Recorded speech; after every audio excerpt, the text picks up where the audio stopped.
So we're going to get started by showing a video of a clip from a film called 9/11 Press for Truth, in which journalists and 9/11 family members discuss basically the official investigation of the 9/11 Commission.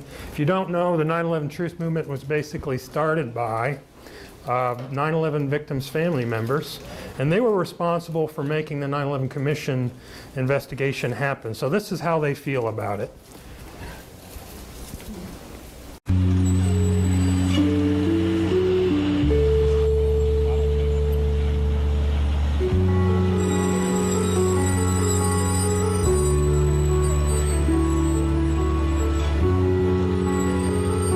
This is a scandal of tremendous proportions. It makes Watergate look small. But there's a strange lack of interest of people both on the left and on the right.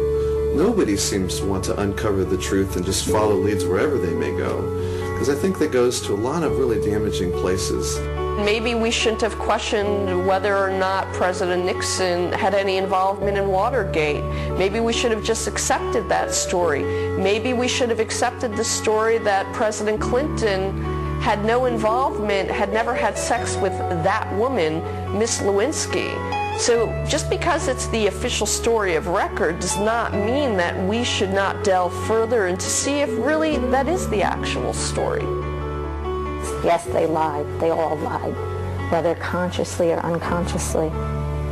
It happened. Now we need to look into why they lied and what were the results of those lies.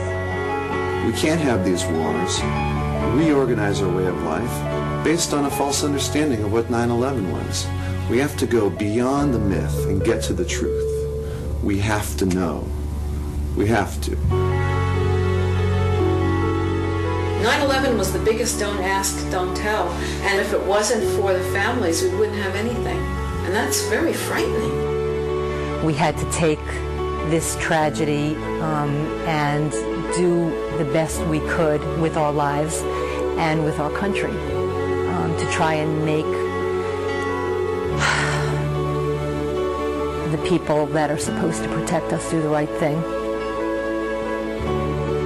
What I really wanted to happen here is for my children to feel safe. I could have cared less who was in office. I wanted the truth, and I wanted what was wrong to be fixed.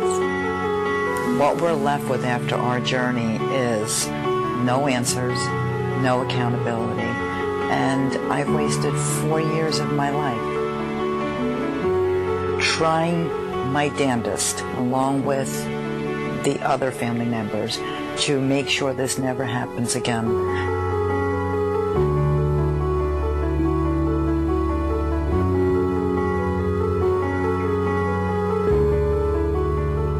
Let me just say something real quickly about my son, please. On the wall in his room, it said, "Knowledge is power." I am only doing this for one reason and one reason only, to carry on his legacy. I'm so pissed off at the American people. I'm so pissed off at this government because of this cover-up.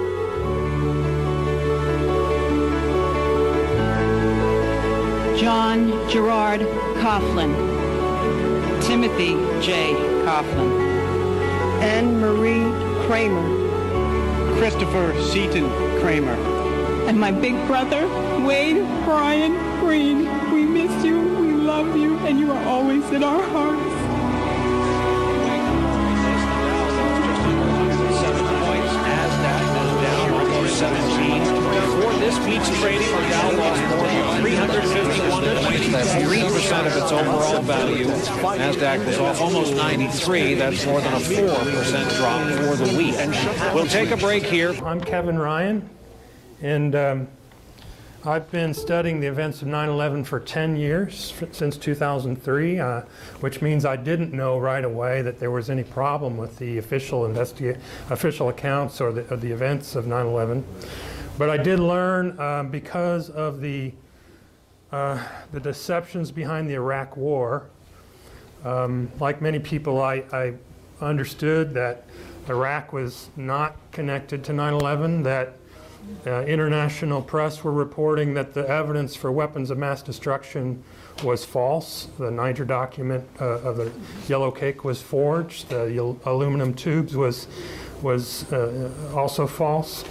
And so I started asking at that time, what was this all about? When did the lying really start? What were these people doing? And I remembered that 2 years before, the CEO of the company that I worked for, Underwriters Laboratories, had told me how the company had done the fire resistance testing for the World Trade Center steel components. This would have been back in the 60s. So at that time I knew there was this deception going on with the war. I wondered what that would really be about. I started to ask, when did the lying begin? And I found that there were serious problems between the evidence that UL was presenting, that they had tested these steel components to withstand intense fire for 3 to 4 hours, and yet one of the towers was destroyed in 56 minutes, completely destroyed in 56 minutes from fire. So that led me to really begin asking questions at my company. I spent a year doing that, and in 2004 I ended up writing to the government agency doing the investigation. The agency is called NIST. And because I wrote that letter, I was fired by UL in 2004. And then I was led really from there to understand that something was terribly wrong. Why would this company not speak out about this? They, in fact, after they fired me, started saying there was no evidence that any company had certified the steel in the World Trade Center. In fact, that evidence is clear, and they had admitted it in the New York Times and to me in writing. So there was something terribly wrong. I spent the next 5 years studying 9/11 and the history behind the deceptions that lead to war. And that has brought me here eventually to talk to you. I've got a co-presenter with me, and he'll speak and introduce himself. He's a young veteran from both Afghanistan and Iraq. Hello, my name is Klayt Morfoot. I'm originally from Maryland. Right now I'm working on finishing up a bachelor's in physics up at the University of Wisconsin-Eau Claire, so I'll have that done in the fall. I served in the Army from 2003 to 07. I was in 1st Ranger Battalion stationed out of Savannah, Georgia. Went to Kabul, Afghanistan when I was 19. And then I went to Baghdad twice. We do 3-month deployments. I didn't hear anything about 9/11 truth until about January of 2010. And the more I look into it, the more I'm convinced that we need a new investigation that's independent of the federal government. So, and it's 9/11's really the reason for implementing the Patriot Acts, the indefinite detention clause in the NDAA, and for the global war on terrorism. So it's absolutely vital that we get to the bottom and we actually know if we were lied to or what actually happened. So Architects and Engineers for 9/11 Truth, we're a nonprofit organization. I'm not a professional petition signer, but they have over 1,900 certified architects and engineers and over 17,000 other petition signers, including hundreds of scientists, physicists, chemists, fire protection engineers, a lot of different people. And so you can visit their website, a911truth.org. They have a lot of free video on YouTube, a lot of resources online. This is just a looping video of Building 7's collapse. This is the 3rd tower that fell on 9/11. It was 610 feet tall. Most Americans still, 12 years later, they've never even heard of it. And what I wanted to go over really quick while this is playing is the concept, the physics concept of gravitational acceleration, or what you would call free fall, and resistance, and how those two work together. So acceleration is the rate at which something speeds up. So the rate of change of the speed or the velocity. And around sea level, when there's no other force acting on a body, you have a rate of acceleration of around 9.8 meters per second squared. And that's about roughly 32 feet per second squared for the English unit. This building actually descended for 2¼ seconds at indistinguishable, about 1% margin of error from the quality of the video that was used. It descended at that rate. So, Kevin, you just want to do the next slide? So the National Institute of Standards and Technology, they were commissioned, they're an agency under the Department of Commerce. They're commissioned by the government to find out what happened at the World Trade Center. And they finalized their World Trade Center 7 report in 2008. But when they had a public critique, by that time they had a rough draft. They didn't have anything about free fall acceleration, as if they didn't find it, they didn't bother to look, they didn't know. So during the public critique, you had he's retired now, he had a high school physics teacher, David Chandler, that he just used a free physics software toolkit, and he tracked the building, frame by frame, did a velocity time graph. That's what you see here. The slope is the acceleration. It's pretty much free fall, and that's what they had to put in the report. So he inquired about that. They said they would have to amend the report. So when the final report came out, they mentioned it, but they said nothing about how that could have happened. They just said that for those 2¼ seconds, the buckling columns provided negligible support. This is a video of just a composite of a few of the collapses, and there's actually foreknowledge of this building. This is an unprecedented event in steel frame construction. It's never happened to where, if we're to believe that it collapsed primarily due to fires, that's never happened before in a fireproof steel frame building. It's happened just a short while ago. Building 7, a 47-story building, as part of the World Trade Center complex. Folks standing here on the corner of Leonard Street and West Broadway. We were just sitting here watching all the smoke pouring up from number 7. Number 7 is the kind of reddish-brown building that's...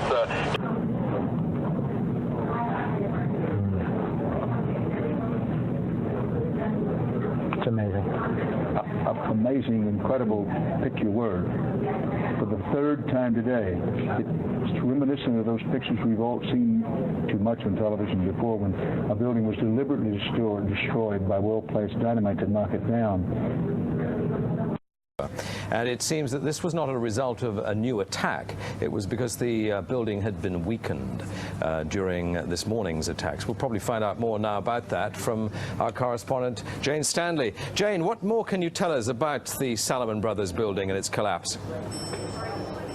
Well, only really what you already know. Details are very, very sketchy. As you can see behind me, the Trade Center appears to be still burning. We see these huge clouds of smoke and ash. Very much a city still in chaos. The phones are not working properly. The subway lines are not working properly. And we know that down there near the World Trade Center, there are 3 schools that are being turned into triage centers for emergency treatment. And I know that over in New York Harbor, where the famous Statue of Liberty is. I just want to reiterate for you, if we can zoom in past me, that building right there, the brown building, the tall one, is number 7 World Trade Center. I've heard several reports from several different officers now that that is the building that is going to go down next. In fact, one officer told me they're just waiting for that to come down at this point. They advised us to leave because we have... Oh my God. Look behind us, please pan in this way, please. Be careful of your baby. This is it. Oh my God. Oh my God. Oh my God. No. Listen. We'll be all right. We'll be all right. We're okay. I think we're okay. Ashley, I think we're okay. Emergency workers were moving cautiously toward the building. Keep your eye on that building as it's coming down. The building is about to blow up. Moving back. We are looking back. The building is about to blow up. So just to reiterate, it's an event without a precedent, so how did they know for certain, specifically that building, was going to come down? And we also had, FEMA did a preliminary report, FEMA 403, and in their Appendix C, they noted that they had recovered steel from Building 7, and that it had what they called a Swiss cheese appearance, holes in it. They didn't expect that. It was thinned. 1-inch column was thinned down, like paper on the edges. And they recommended that, that be looked into, a detailed description of what happened.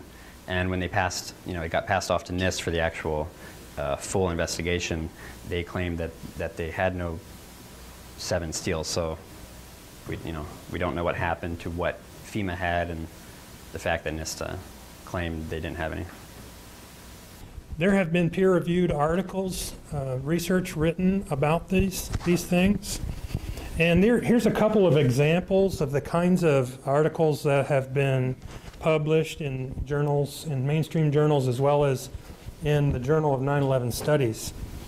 And so what people did, including myself, I contributed to all 3 of these articles myself. There are others, again, and there are more from others at the Journal of 9/11 Studies. But basically, we started with agreement. What do we agree with the government about? And in a Journal of Civil Engineering, myself and 4 others published an article about the 14 points that we do agree with, and how that agreement actually leads to problems.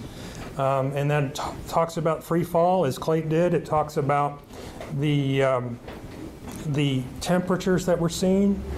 In this next article, we looked at environmental data from the World Trade Center that was released via FOIA request, and how that actually gave evidence for energetic materials as well, for explosives.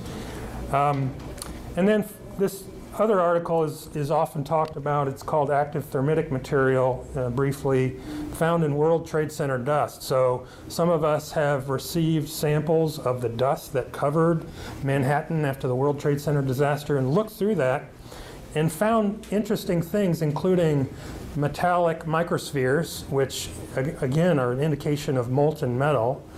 And also, if you would advance, we've also found materials that, through characterization, chemical and physical characterization, indicate that they are thermitic. That means they exhibit the thermite reaction. A thermite reaction is a reaction between iron oxide or another metal oxide and aluminum. It gives off molten iron and a great deal of heat. And the thermite reaction is the only thing that we've heard of to date that can explain the kinds of temperatures the evidence points to. Again, the spheres have been found not only by independent investigators, but by people hired by, for example, Deutsche Bank hired R.G. Lee Group. They found these spheres as well, and indicated that the high heat indicates examples of high temperature combustion and generally absent in office dust. So these iron particles are throughout the World Trade Center dust, and they indicate some very high temperature reaction like the thermite reaction. The United States Geological Survey found not only the iron spheres, but also spheres of molybdenum, which melts at a much higher temperature, and again indicates that there needed to be something going on there that was generating a lot more heat than office fires could possibly generate. So let's talk briefly about the World Trade Center. These are the towers, not Building 7. Some images of them coming down. Right, so characteristics of demolition at sudden onset, that's what we saw in all 3 buildings. Straight down symmetrical fall through what should be the path of greatest resistance through the building. Didn't fall over, it went, for all 3 buildings, it went straight through like an explosion. So like I said before, free fall, gravitational acceleration, you have nothing in the way, not even, the 9.81 figure, that's in a vacuum, not even air resistance. So that you don't see that unless you're simultaneously removing all the support structure at once. So these buildings, they didn't exhibit any resistance that you would expect. High velocity bursts of debris, some of it was clocked at 70 miles an hour by David Chandler. You had multi-steel ton sections being ejected laterally for great distances. Free fall. For the towers, it was In the 9/11 Commission report, they cited around 10 seconds. That's pretty close. So it's just an indication that there was barely any resistance. And you have 47 interior box columns. They're enormous. And you have somewhere around 200 perimeter columns. And it just seems like everything got out of the way. Sounds of explosions, flashes of light. You have really explosive jets of pulverized material below the impact area, below the collapse area. We saw that multiple times. Relatively small rubble piles for all the buildings. Like Building 7, it was, 47 stories reduced to 4 or half dozen. It wasn't much rubble. Same for the towers. Total collapse, complete straight down implosion for all three of them.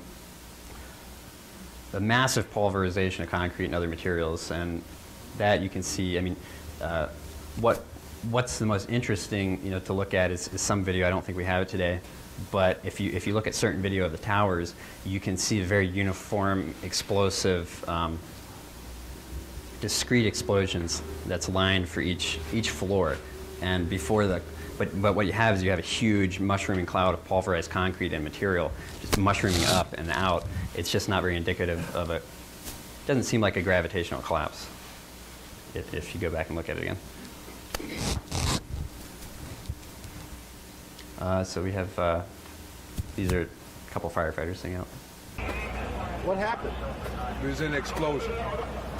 We was in the lobby and the third explosion, the whole lobby collapsed on us. What was it like? What was it like? Horrible. The whole building just collapsed on us inside the lobby. Was that a secondary explosion? Yes, it was. That was the planet probably. Yeah, definitely a secondary explosion. Because we was inside waiting to go upstairs, and on the way upstairs, the whole fucking plane blew, and it just collapsed on everybody inside the lobby. Similar to the first tower coming down, secondary. I don't know about the first one, but I know the second one was terrible. Then there was a third one too after that one. That's right. Everybody was inside the building waiting to go upstairs, and they just let loose. Everything just let loose inside the building. So what you're telling me is that there was a plane or whatever hit the building, then the secondary explosion. It was like 3 explosions after that. We came in after the fire. We came when the fire was going on already. We was in the staging area inside the building, waiting to go upstairs. Then they exploded. Then the whole lobby collapsed on the lobby inside. And is this mayhem after that? Everybody tried to make their way out. A lot of people was trapped inside and everything. In the Brooklyn Navy Yard across from Brooklyn. We watched the first explosion. As we're watching the buildings, I saw a black, very large airplane fly right into the second building. Came out of the south, right in front of our eyes. Just, it was so surreal, like a movie set. We were in the building for the third one, collapse, and I was on this drive here for the other one. People don't understand. There may be more. Any one of these fucking buildings can blow up. This ain't done yet. This is on top of this. This couldn't be no worse than this. Couldn't be nothing no more worse than this. You're in the building trying to help people, and it's exploding on you inside the building. So I don't think it could get any worse than this. So there's a lot of testimony from civilians that were there. It's all over the internet, posted to YouTube. We also had the coincidence of fireproofing upgrades coinciding with the impact areas. Actually, in the couple of years before 9/11, these towers had specific floors upgraded for fireproofing to the point where it was actually twice as thick as was required in specific floors. Here's the North Tower, and only 8 floors, basically. It looks like more, but only 8 floors were fully fireproofed.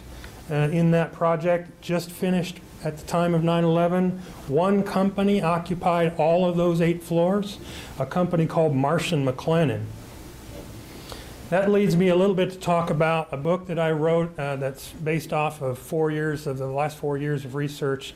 So I spent 6 years looking at the scientific part of this, and then I spent 4 years trying to answer questions about who could have possibly done this, and the other parts of the story that have been unexplained. Who could have done these things? So there's a man, for example, who worked for Marsh & McLennan called L. Paul Bremer. He was he was the nation's leading terrorism expert. He led the National Commission on Terrorism. He happened to have an office near the impact zone. He wasn't hurt that day. But he also worked for a company that patented a thermite demolition device. So that's one of the things that I go through in my book, and this coincidence as well. And if you would, another thing that is frequently cited is that for 2 hours on 9/11, hijacked planes were circling around the country and not being intercepted. And that was very unusual. It's never happened before then. It never has happened since then. But 4 hijacked planes, no interception. And part of the problem is that officially NORAD gave us multiple conflicting stories about that. They originally told us that no jets were scrambled to intercept. Then they told us that they were notified, and they did scramble them, but they were moving too slowly. And then they said that the jets were scrambled and they were moving in the wrong direction. And the 9/11 Commission ultimately said that they were not given any notice. NORAD was given no notice, contradicting all the previous testimony over a period of years. And in fact, many people in the government outright told us that NORAD lied to us about this. So people don't know that, but this is a big part of what needs to be answered on 9/11. And the two groups that need to be looked at are NORAD and the FAA. There's a lot about that in the book. Let's go ahead. Another big unanswered question is that the chain of command, why was the chain of command not effectively responding? If people have seen a movie called Fahrenheit 9/11, they know a lot about what President Bush did that day. He was in an elementary school, and he was reading to children, and he was not responding to the notices that we were under attack. He stayed in that position, and he did nothing. And more importantly, the Secret Service, whose job it is to escort him immediately away from danger, didn't take him out of that school that was widely known to have been the location of the President of the United States at that time. The other second half of the National Command Authority was the Secretary of Defense, Donald Rumsfeld. Donald Rumsfeld did not respond either. He was not concerned about what his subordinate who ran NORAD was doing. He showed no evidence of responding to the attacks. In fact, he went out into the parking lot in the lawn instead of going to the command center and controlling the air defenses. He just went out into the lawn area in the parking lot for 30 minutes and could not be contacted. So one problem is that people couldn't contact the President or the Secretary of Defense while the attacks were going on. Early this year, Dick Cheney, the Vice President, has admitted that he told the President to stay away from the country. So the Vice President was ordering the President around on 9/11, taking him out of the situation. Okay. This is some interesting testimony from the Secretary of Transportation to the 9/11 Commission. I wanted to focus just a moment on the Presidential Emergency Operating Center. You were there for a good part of the day. I think you were there with the Vice President. And we had that order given, I think it was by the President, that authorized the shooting down of commercial aircraft that were suspected to be controlled by terrorists. Were you there when that order was given? No, I was not. I was made aware of it during the time that the airplane coming in to the Pentagon, there was a young man who would come in and say to the Vice President, the plane is 50 miles out, the plane is 30 miles out. And when it got down to the plane is 10 miles out, the young man also said to the Vice President, do the orders still stand? And the Vice President turned and whipped his neck around and said, of course the orders still stand. Have you heard anything to the contrary? Well, at the time I didn't know what all that meant. And the flight you're referring to is the flight that came into the Pentagon. Yeah. So what this testimony of Norman Mineta indicates is that the Vice President of the United States knew that there was a plane coming in toward the Pentagon before it impacted the building. That is not part of the official account. They did not acknowledge that the Vice President was aware of this. He was obviously not only tracking the plane, but there was some sort of order, as indicated by Secretary Minetta's testimony. We don't know what that order was, but it needs to be followed up on. I've actually met with Lee Hamilton, who was the Vice Chairman of the 9/11 Commission. I've interviewed him twice. He's a very interesting character and has been actually involved in a number of investigations. It always seems to be related to the Bush family potential wrongdoing, whether it be the October surprise affair or the Iran-Contra affair or 9/11 Commission, the Iraq Study Group.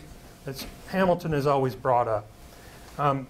But one thing there's a lot of things, we only have about 5 minutes left, so I'd like to stop and allow for a few questions.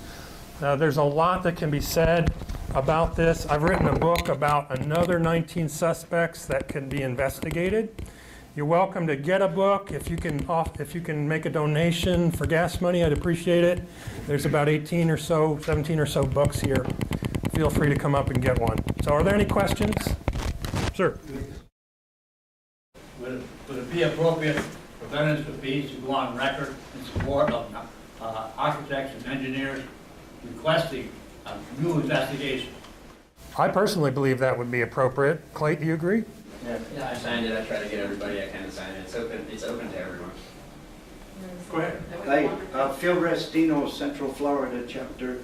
Resolution was passed at the 2009 convention at Veterans for Peace, calling for a new investigation in 9/11.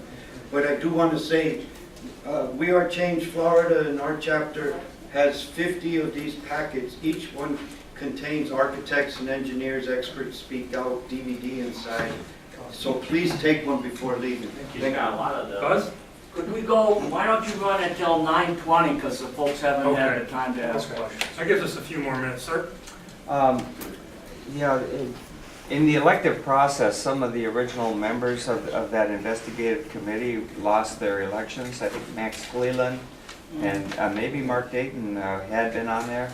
Have you talked to those individuals? I have not talked to them. A friend of mine has talked to Max Cleland, but if we don't know Max Cleland's story, he was a member of the 9/11 Commission who quit the commission saying he was disgusted and that it was a scam. People don't probably know this, but Max Cleland, senator from Georgia, did that. He was, as this man said, later somewhat driven out of Congress through a technique in which the primaries are manipulated. Now, the same thing happened to Cynthia McKinney, a congresswoman. Well, Dayton was chased out of Congress by quote-unquote terrorist threats. He evacuated his office with his entire staff, flew home to Minnesota, and announced he wouldn't run for re-election. This was after he had gone out and denounced the 9/11 Commission report as fraud. Very powerful testimony of Senator Dayton, who said that we were lied to by NORAD. Sir. Now, with all of the cameras around the Pentagon, and all of its natural, its missile defense, which it does have, why were there no, at least faked pictures of a plane hitting it? Because the photographs originally show a round hole, which would have meant the wings would have been sheared off. You would have seen part of the plane. So, very good why does this plane thing continue? The government only released, a 2-second image of an explosion coming out. Great question, and the simple answer you may know is that the FBI went around to all of the video cameras in the area and confiscated the videos and has not agreed to release them since that time. So something happened there that they don't apparently want us to see. Now, the Pentagon is a topic that's a great deal of discussion in the truth movement, and there are a lot of viewpoints. I encourage people to look at whatever they can with regard to the Pentagon. The one thing we agree on is the alleged pilot Hani Hanjour could not possibly have flown the plane according to the way the official account says, with a maneuver that even the most experienced pilots say they are unlikely to have accomplished, when we know from the record that he was a very poor pilot. So, are there any other questions? Yes, sir. Have you read the New American Century report? The New American Century PNAC. report from Paul Wolfowitz. Wolfowitz and Cheney. Well, another thing, I have not read that report. He wrote a report called Rebuilding America's Defenses, I believe it was called. That was another one. Second one. And he was part of a group called the Project for the New American Century. Yeah, that's right. And there were a dozen such people who, in Project for a New American Century, worked at the Pentagon on 9/11, and they had said that what we needed was a new Pearl Harbor in order to effect the revolution in military affairs that we really needed, according to their objectives in the PNAC group. Another thing about Wolfowitz that's very interesting is he, as Deputy Secretary of Defense, he was in charge of the renovation project of the Pentagon, which occurred on the exact area where the plane impacted the building. So he was in charge of that renovation project as Deputy Secretary of Defense. Another part of that is that the company that did that renovation project is a company that cleaned up the World Trade Center debris. And it also reconstructed that exact area after the impact of the Pentagon. It's a very suspicious company led by a man named Peter Jansen, and the company is called AMEC. And again, there's stuff in the book about that. So, man. A quick comment and a question. I was wearing a t-shirt that said 9/11 an inside job, and I was on a light rail, and there were two pilots, Delta pilots, really close to me, and they kept looking at my shirt, and finally one of them said to me, "I like your shirt." And I said, "Yeah, and it happens to be true." And he said, "I know it is." So my question, as a follow-up to that, I was really shocked, is have any pilots been brought into this process? Oh, yeah. I know personally several of them. There's a group called Pilots for 9/11 Truth as well. There are famous ones, for example, Bob Bowman, who is an interceptor jet pilot, who's spoken out. I've presented with him myself. So there are a lot of pilots who are interested in this and agree with exactly what you said. One of them is John Lear's son. There's something you can Google called the John Lear Affidavit, and he goes through a whole. He was an instructor for flying the planes or big jets, and he has a statement. There is something related to the Pentagon that people can look up. It's called the Black Eagle Trust. Also use Operation Hammer. So Black Eagle Trust, Operation Hammer. Just Google that. There's a whole thing about that, relates to Iran-Contra, and there's a whole lot of history of Iran-Contra in it, but it explains these places that got hit by the planes. Thanks for bringing that up. There are a lot of connections to 9/11 and other major events, Iran-Contra, the lies behind the first Gulf War. I believe there are connections to October Surprise, potentially, as well as Operation Gladio. And so there are a lot of historical connections that need to be made. Weren't they supposed to audit the Defense Department too for a lot of money that was unaccountable? And that was all dropped after the plane flew into the Pentagon. Yes, the day before 9/11, Secretary Rumsfeld announced that there was trillions of dollars missing from the budgets, unaccounted for. And you're right, the plane did impact accounting offices. Yeah. It's obvious that there's enormous problems with the official story to 9/11, and I want to relate this to Veterans for Peace and our mission to stop the war that are supposedly justified on the 9/11. Why isn't Veterans for Peace and the other anti-war movement groups shouting from the rooftops? I mean, I've been to so many 9/11 conferences where the leaders of the anti-war organizations not only are sitting in the chair in front of me, but they're part of the panels. They know.